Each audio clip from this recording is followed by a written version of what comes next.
जय Malhar news चॅनलच्या सर्व प्रेक्षकांना सपना चौधरीचा नमस्कार।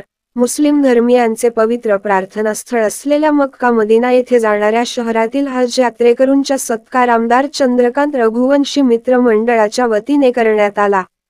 नंदनगरीच्या भाईचाऱ्यासाठी अल्लाहकडे प्रार्थना करण्याचे आवाहन शिंदे गट संपर्क प्रमुख माजी आमदार चंद्रकांत रघुवंशी यांनी केले।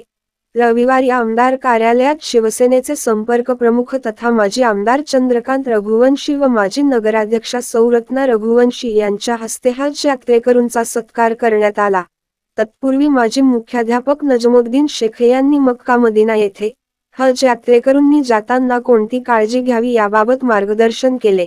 नंदुरबार शहरातून 80 हज यात्रेकरू लवकरच रवाना होणार आहेत। सध्या नंदनगरीवर पाण्याचे संकट आहे असून नंदनगरीसह सर्वत्र जातीय सलोखा व भाईचाऱ्यासाठी हज यात्रेकरूंनी अल्लाहकडे प्रार्थना करण्याचे आवाहन शिवसेनेचे संपर्क प्रमुख तथा माजी आमदार चंद्रकांत रघुवंशी यांनी केले। या प्रसंगी नगराध्यक्ष रत्ना रघुवंशी, शिंदे गट जिल्हा प्रमुख ॲडव्होकेट राम रघुवंशी, माजी उपनगराध्यक्ष परवेज खान उपस्थित होते। सपना चौधरी, जय मल्हार न्यूज, नंदुरबार।